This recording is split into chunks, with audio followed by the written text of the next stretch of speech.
Two opening statements expected to begin in the trial of former Minnesota police officer Kim Potter this week. Now, Potter says she mistook her gun for her taser when she shot and killed 20-year-old Daunte Wright. She's facing first and second-degree manslaughter charges.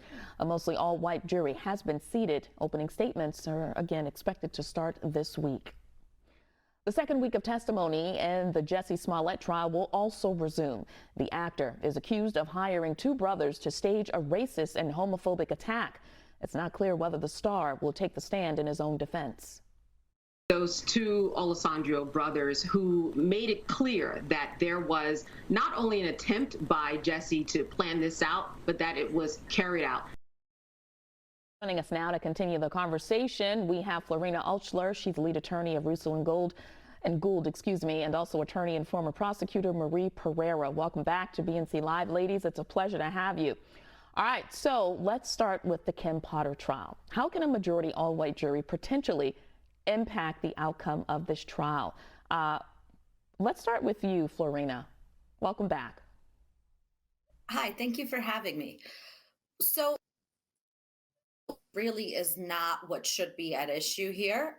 The question is whether or not these are jurors who can be fair and who can judge the facts based on the facts that are presented to them and follow the law. If they can follow the law and apply the facts to the law, then I don't see why their race is something of consequence. Of course, if they do have any preconceived notions, or if they are going to let race get in the way of applying the law fairly, that would be problematic. I assume, of course, that during jury selection that was addressed and that these are jurors who have indicated that they can be fair and they can be impartial. All right, Marie, do you think it's that simple? Judge Chu definitely took that into account, and I think she anticipated there could be issues concerning media attention prior to the case and the fact that there are 9 whites on the jurors, and I think 1 African-American and 1 who identifies as an Asian person.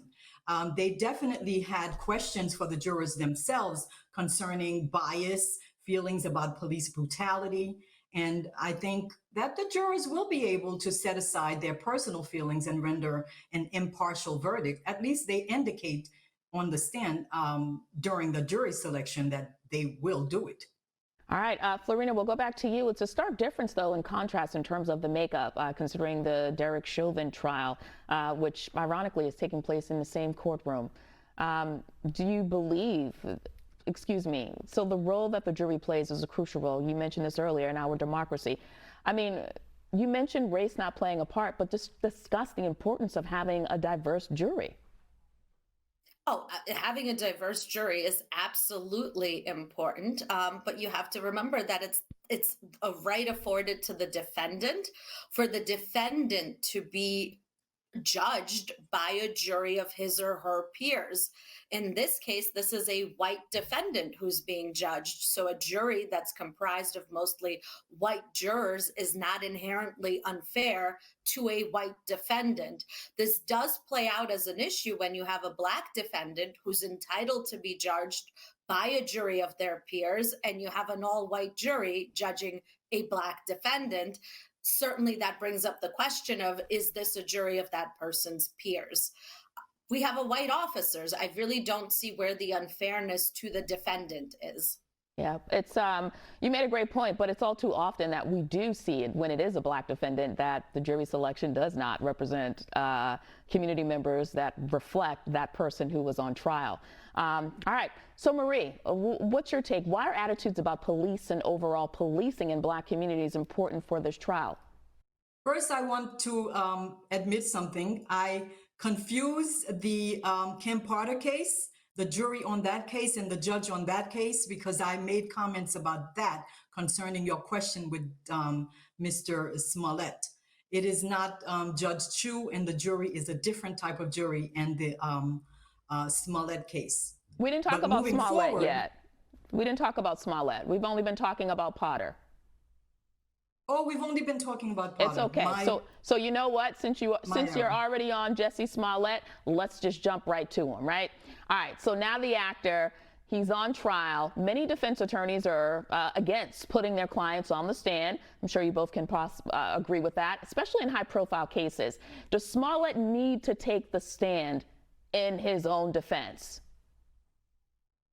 I think in this case, he may need to take the stand because I believe the jurors are going to want to hear his side of the story. These two men are claiming that he colluded with them to create this crime and do this. He has to show the jurors, no, I didn't do it. If he doesn't go on the stand, it's really going to hurt his defense because the jurors are going to want to hear from him. But there are dangers in going up on the stand because when you go on the stand, you put your credibility and your veracity at issue. And he needs to have a very clean background because they can question him about past cases that he might have had. And that could create a problem for him. All right, my last question to you, ladies. Unfortunately, we cannot buy time back, but do you think Jussie Smollett is receiving a pass? Now, when we talk about there is a historic precedence, that we've seen.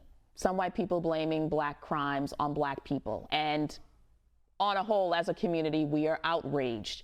Do you think this actor is receiving that same outrage from both sides? Yes, innocent until guilty, until proven guilty. I think I said that correctly. Florina, I will have you answer that. Sure. Well, the presumption of innocence is one that prevails across the criminal justice system. And I think that each case must be looked at individually on the facts of that specific case. At this point, based on the evidence that's been presented by the prosecutor against Smallett, I think it's pretty clear that he is guilty. And so now the buck has passed over to the defense. And if he's going to put himself on the stand and present a credible, different version of what happened, then maybe he's going to be able to raise some reasonable doubt and ultimately be acquitted. I don't see how that's going to happen based on the evidence that's been presented. I think that the prosecution has proven beyond a reasonable doubt that he's guilty. And I don't think this is a matter of holistically, where are we in society? I think it's really a question of what are the facts of this case and what do they show vis-a-vis the law. All right, ladies, thank you so much for stopping by BNC Live to give us that legal insight.